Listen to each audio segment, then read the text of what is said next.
Hi class, welcome to week 4. So this week is really big. We're adding probably one of the more substantial literary terms in the class, which is themes, to our list of literary terms. If you've noticed, we've been collecting these, ever since the beginning of class, and these so far are kind of making up just the fundamental aspects of literary toolbox, our literary toolbox in terms of terms that we can use. So if you think back to something like setting, obviously that's a big part of any story. Plot, another big part of any story. All stories have plots and settings. And so then today, this week, we're going to be looking at something called themes and seeing how that they relate to things like plot and setting. So one of the things you might be asking yourself after reviewing the material this week on themes is, how are they different than plot? Why do we have this new term? Why can't we just use plot as our discussion when we're talking about the story? So the main difference here is that the plot is just the things that happen, or it's the sort of the arc of the story. And so if we think about theme, that's where the author's opinion comes into play. It's their message in a lot of ways about the subject that they're talking about, whatever that subject might be. So if you're looking at the discussion board this week, we have a part where you're going to be summarizing the particular story you choose. That's where you're kind of basically getting down the plot, right? The next question, though, is what is the theme of the story and why do you think that? Where's textual support for that in this particular story? So that's where you look at what the author's opinion is. So once you've kind of told us what the story is about, what do you think the author's trying to tell us with the story? What's his or her message behind the story?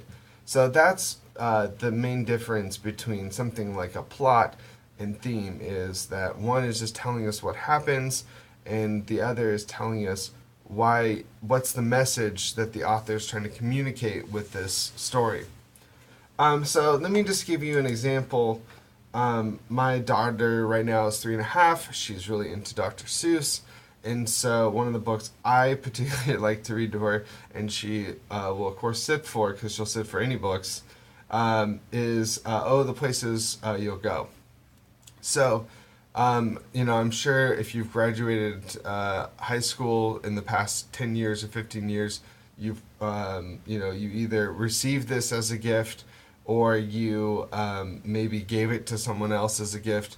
It seems to be really popular at graduations for, college kids too, actually. And I think one of the reasons is it goes back to its message, its theme. So if you haven't read this book, the plot is fairly simple. This person just kind of goes through adversities, and thing will happen to him, and then he'll have to do something else. And there's not really a kind of a story per se. It's sort of like Green Eggs and Ham, where it's this bunch of sort of scenarios. Like, would you eat it here? Would you eat it there? And that's sort of the same thing, where it's like, here's a scenario, like there'll be times when this happens and times when that happens and times and so there's not really a story per se of someone's got to go find something and give it to this person. So it's more about just kind of looking at all the different types of things that could and will, I guess, happen to you. So the main thing I take away from this story is that trust in yourself. That seems to be like one of the big messages of this. Go your own way. That's a big thing too. Like, don't necessarily follow the crowd. And that everything will work out if you do those two things, in terms of like you'll be able to accomplish any goal. And so that, to me, that's, if I had to really distill the message, it's trust in yourself and you'll accomplish anything you want. And so if that's what I believe the theme to be, what I would then do is look for examples, pull out particular quotes, to help me support that idea. And so that's basically it. So if you want to do this, Dr. Seuss, I think pretty much all of his stories have some sort of major theme or message. I brought up Green Eggs and Ham earlier.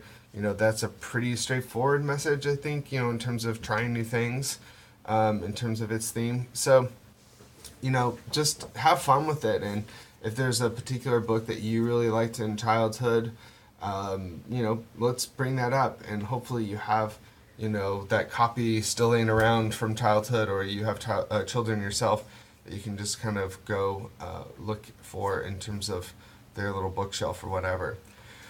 So, basically, just to kind of recap, themes, looking more at the opinion of the author in terms of their subject, whereas the the plot is just more or less the story. Okay? Now, this is all going to be play a role in the essay that we have this week, and I'm going to make that a separate post so this video isn't too long. And so one of the things that you're going to have to do is really kind of practice when it comes to identifying the theme of this story in the book that you pick this week, in order to kind of prepare yourself for Fences. Okay? So I will talk to you a little bit later on this week about that essay. And if you have any questions, as always, let me know. All right. Have a good week. Bye.